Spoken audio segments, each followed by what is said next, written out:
संस्कृताय नमो नमः की ओर से आज आप सबके सम्मुख आचार्य बलदेव उपाध्याय का ग्रंथ संस्कृत साहित्य का इतिहास यहाँ के द्वितीय परिच्छेद उपजीव्य काव्य के अंतर्गत मैं आप लोगों को रामायण, महाभारत तथा श्रीमद् भागवत इन तीनों महाग्रंथों का परिचय प्रस्तुत करूंगा, जो ये तीनों उपजीव्य काव्यों में सर्वश्रेष्ठ काव्य हैं। प्रत्येक साहित्य में प्रतिभाशाली कवियों की लेखनी से प्रसूत कतिपय ऐसे मर्मस्पर्शी काव्य हुआ करते हैं जिनसे स्फूर्ति तथा प्रेरणा लेकर अवांतरकालीन कविगण अपने काव्यों को सजाया करते हैं। ऐसे काव्यों को हम व्यापक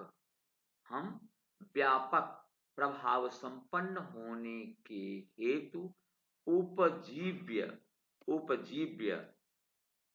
काव्य के नाम से पुकारते हैं।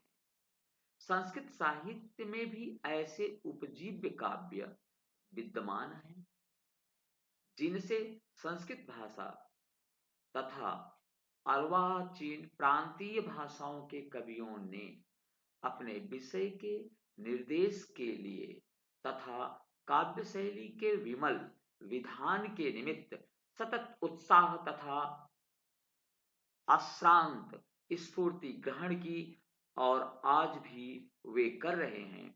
ऐसे उपजीव्य काव्य संख्या में 3 हैं।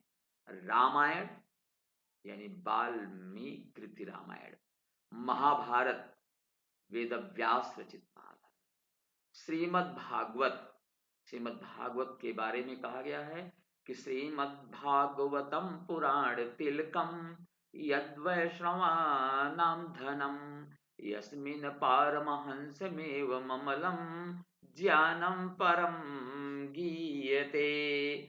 इन तीनों का अवांतर काव्य साहित्य के ऊपर बड़ा ही विशाल, मार्मिक तथा आभ्यंतर प्रभाव पड़ा है। आदि कवि की वाणी पुण्य सलिला भागीरथी है, जिसमें अवगाहन कर पाठक तथा कवि अपने आप को पवित्र ही नहीं जानते, प्रत्युत रसमयी काव्य शैली के हृदयावर्जक स्वरूप के समझने में भी कृत कार्य होते हैं। काव्य तथा नाटकों को विषय निर्देश देने में रामायण एक अक्षुण्ण स्रोत है। महाभारत तो वस्तुतः व्यासवाणी का विमल प्रसाद है। वह सचमुच विचार रत्नों का एक अगाध महारणव है, जिसमें गोते लगाने वाला कवि आज भी अपने काव्य को चमत्कृत तथा अलंकृत बनाने के लिए नवीन जगमगाते हीरों को खोज निकालता है।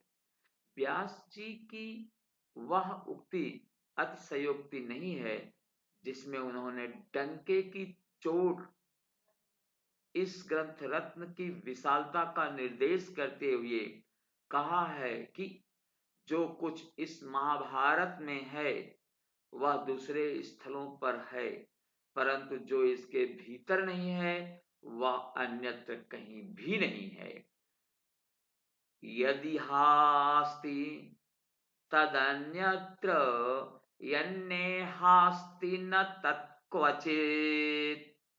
रामायण तथा महाभारत ये दोनों काव्य रत्न तो हमारे कविजनों के लिए उपजीव्य माने जाते हैं, परंतु एक तीसरा भी ऐसा ही उपादेय विस्तृत प्रभावशाली ग्रंथ है जिसकी ओर काव्य के आलोचकों की दृष्टि नहीं गई है।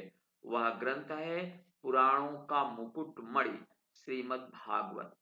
भारतीय धर्म के विकास में भागवत का व्यापक प्रभाव किसी भी बीज्य आलोचक से छिपा नहीं है, परंतु भारतीय काव्य के कोमल विलास तथा प्रचुर प्रसार में भी भागवत का नितांत महनीय प्रभाव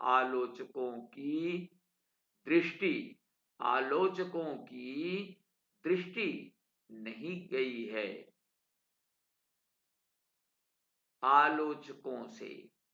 आलोचकों की दृष्टि से ओझल नहीं हो सकता।